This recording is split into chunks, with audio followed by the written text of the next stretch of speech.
Police are saying a man who killed 20 years ago has done it again. I'm Brittany Camilo, and we find out why he only served 12 years for the first crime and why lawmakers are saying it won't happen again. Now, Edwards says bus safety is often taken for granted. But with these new video scenarios available, it can help open your eyes and even help prepare you for a real-life crisis. This home houses 5 teen moms who once thought all hope was lost. But with the skills they're given here, they're now given a second chance. Layton says he knew these sheriffs personally and that they will have their day in court. He wanted to remind the public that a police officer's job is to protect and serve, and that they're certainly not above the law. The Horizon Health Center recently added a medical and mental health center. And organizers here are saying this year alone, the turnout has been bigger than it has been in recent past. After talking to the suspect's cousin, we brought his concerns to the IMPD. The Indiana State Fair hasn't served alcohol here for 68 years, until now. Now you can get your draft beer in this cup, your wine in this cup, and your samples in these. There are many diseases out there, but this one in particular you might want to pay close attention to. It's called shigellosis, and it's easily transmittable through surfaces or water that's contaminated with fecal matter.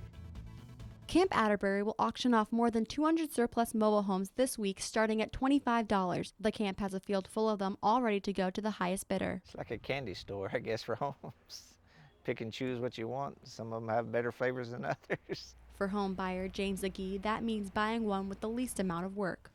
No rot, no major damage, nothing that can't be taken care of. The homes haven't been used for months. Many were used as barracks for soldiers, but when the camp lost its mobilization mission last fall, fewer troops were at base, making these mobile homes expendable, or according to James Agee, enticing. Although people lived in these, that's not all they're going to be used for. Some people are using them for office space and more. This one's actually got part of a kitchen in here. Some of them are also wired and have internet access on them. Agee says he has high hopes in taking home one of these homes, just like the dozens of others who bid through the online auction. I'm pretty confident that most of these will go, given the low price. Although the starting price is $25, it usually doesn't stay there. Auction winners will also have to tow the home off the property, which can cost a couple of hundreds of dollars.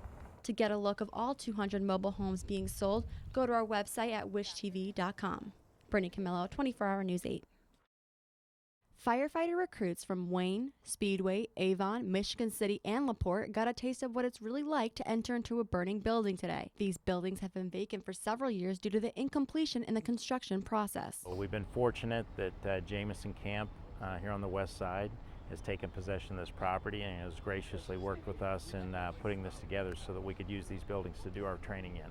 Jamison Camp is an 80-year-old Indianapolis nonprofit that helps disadvantaged young people. It and the city wants the building demolished, so they turned to the Wayne Township Fire Department. That's something that a lot of departments can't get. It's really hard to get structures like this to do this type of training in. Dan Shepley is the executive director of the camp that purchased the property after it was vacant for almost 10 years. We were very happy to get it because it's going to allow us to basically expand our programming. Having these vacant buildings available gives these firefighter recruits a chance to hone their skills for real-life scenarios.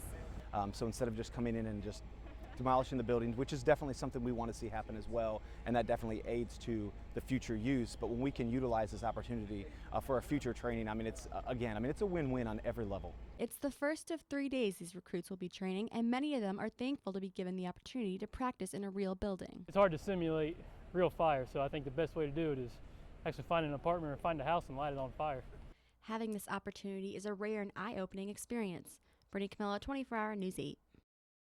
3 weeks after a shooting in BroadRipple has now got the community talking. So you like it a little longer on top? Finding the right haircut, Tighter on the sides? isn't the only topic of conversation stylist Jennifer Barker shares with her clients. I just get so tired of seeing negative publicity. Not for her business, but her neighborhood. A shooting over the 4th of July weekend sent 7 people to the hospital, hitting the popular nightlife spot with a bad eye. Seeing that police tape, anytime you see it, it reminds you of things that you see on TV that, is kind of the underbelly that you don't want around your home or your business. And the city doesn't want it there either. Shutting down BroadRipple Avenue was just one of the changes the city made to keep this area safe. But what about the people who live here and work here? What do they want to see changed? The BroadRipple Village Association even started its own fundraising page to pay for safety ideas like adding more lighting. But besides asking for money, the BRVA answers saying they want people like Barker to donate ideas at the public forum.